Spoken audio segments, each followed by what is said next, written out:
बिस्मिल्लाहिर्रहमानिर्रहीम। बायोलॉजी, हमारा जो अगला टॉपिक है वो किसका? ह्यूमन एलिमेंट्री कैनाल का। ठीक है, लेकिन उसके अंदर हम जिस चीज़ का जिक्र करेंगे वो बेसिकली क्या है? ह्यूमन एलिमेंट्री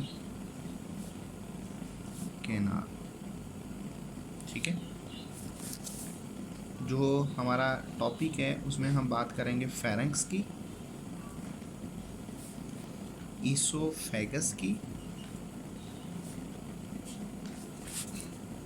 स्वेल्विंग की एंड पेरिस्टालसिस।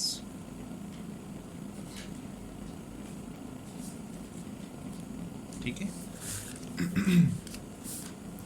बेटा, सबसे पहली चीज फेरेंक्स क्या है? फेरेंक्स एक कॉमन ट्यूब है जहां से दो चीजें इकट्ठी निकलती हैं। एक कॉमन ट्यूब है जिस ट्यूब से दो स्ट्रक्चर्स इकट्ठी पैदा होंगी। कौन कौन सी? यानी कि यहां से गुजरेंगी, एक हवा, एक खुराक। तो इसका मतलब है फेरेंक्स आगे दो हिस्सों में तकसीम हो जाएगी। एक पाइप बनेगा किसका? Wind pipe. और एक पाइप कौन सा होगा? Food pipe. ये दो पाइप यहां पर प्रिपेयर्ड हो जाएंगे। ठीक है, हमारी जो ओरल कैविटी होती है, ओरल कैविटी का बैक वाला जो पोर्शन होता है वो सारा फेरेंक्स में ओपन होता है। नेजल कैविटी, उसका बैक पोर्शन किस में ओपन होता है? फेरेंक्स में। आपका नाक का पिछला पोर्शन भी किस में खुलता है? और आपके मुंह का पिछला पोर्शन भी किस में ओपन होगा? फेरेंक्स में। ठीक है, तो बेटा जी आपने ये कह देना कि फेरेंक्स जो बेसिकली तौर पर 10 से 12 सेंटीमीटर लॉन्ग होती है, ये कॉमन पाइप है जिस पाइप से आपका खाना भी गुजर रहा है और आपकी हवा भी इकट्ठी गुजर रही है। अच्छा, फिर आ जाए ईसोफेगस, आपका फूड पाइप।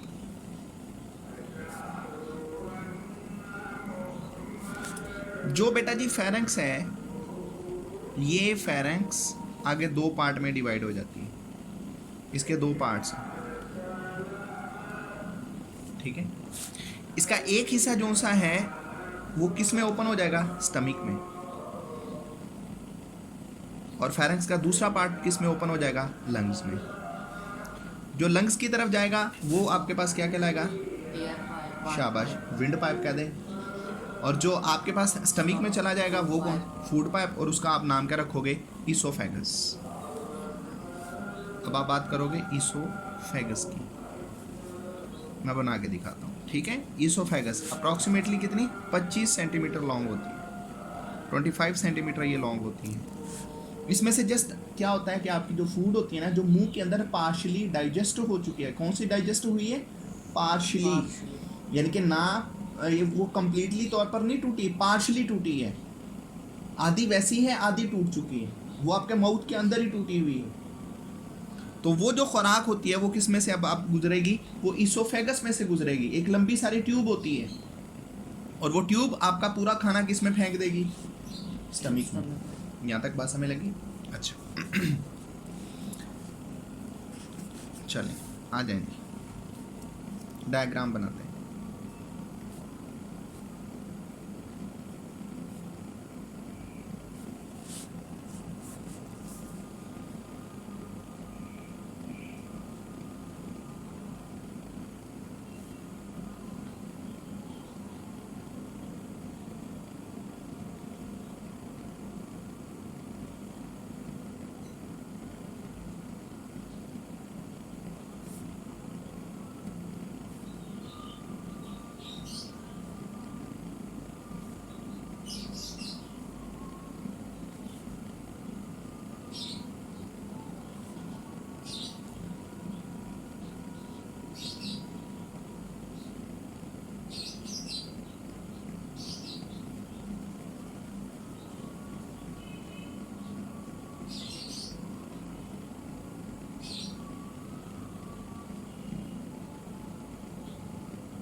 ये नेजल कैविटी, ये नेजल कैविटी पीछे आ जाएगी।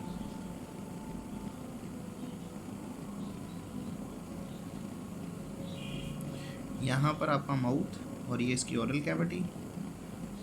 माउथ के अंदर क्या लगी हुई है हमारी ज़ुबान, ये ज़ुबान, ठीक है, ये सारी ज़ुबान आपकी टंग।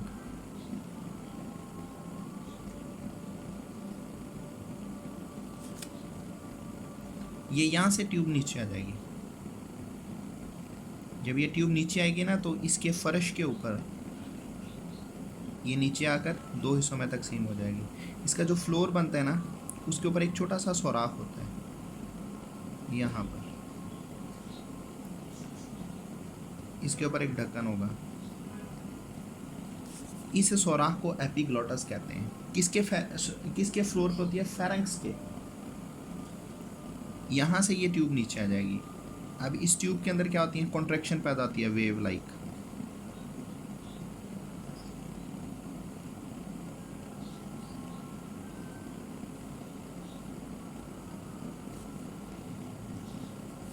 ये आपका स्टमक,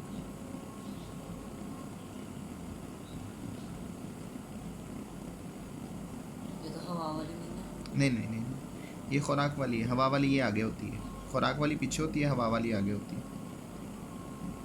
ये हवा वाली, ठीक है।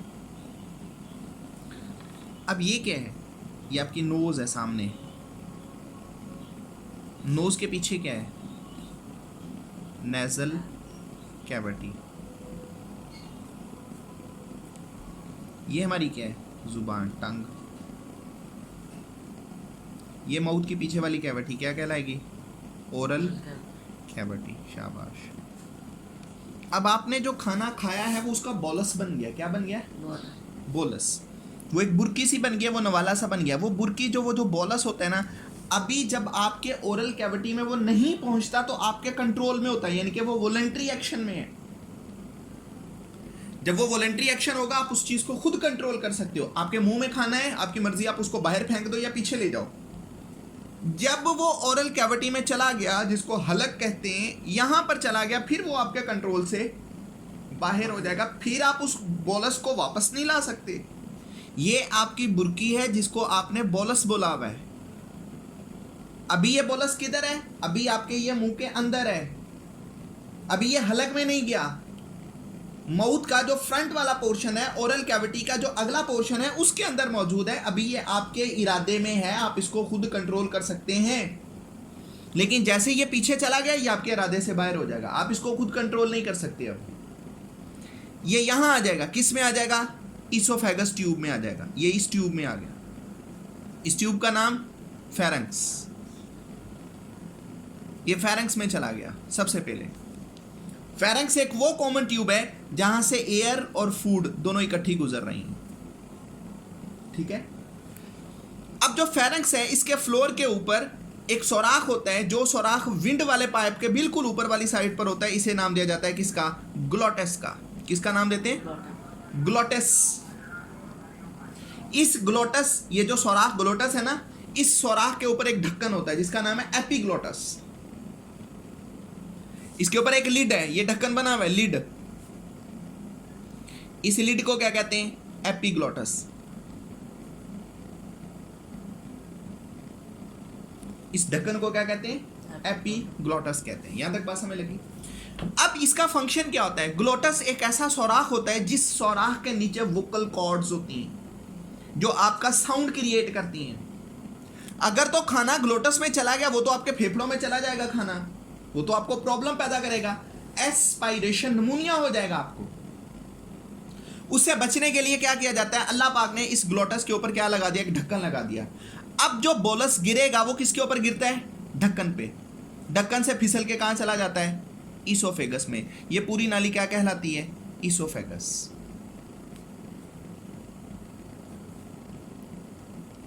ये मसल्स की बनी हुई होती है, स्मूथ मसल्स। इसके साथ होते हैं स्केलेटल मसल्स। अब इसके अंदर वेव लाइक कॉन्ट्रैक्शंस पैदा हो रही हैं, जैसे ये पैदा हो रही हैं, wave like contractions. In wave like contractions को क्या कहते हैं? पेरिस्टाल्सिस। इन्हें क्या कहते हैं? पेरिस्टाल्सिस।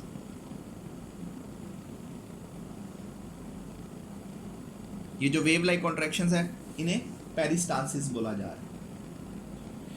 ये क्या करती हैं, ये ऊपर खाने को नीचे लेके आती हैं। कैसे? सपोज आपने इसको बड़ा कर लिया,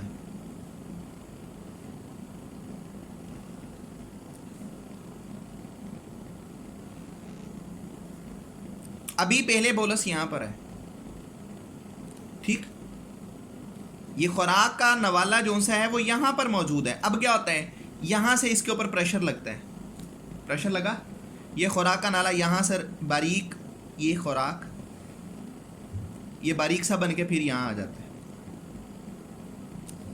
अब फिर क्या होता है, यहां से जो मसल्स होते हैं इसको फिर पुश करते हैं, ये फिर नीचे चला जाता है। मसल्स की बार बार पुशिंग के ऊपर ये हत्ता के कहां चला जाता है, स्टमक में, नीचे की जाना।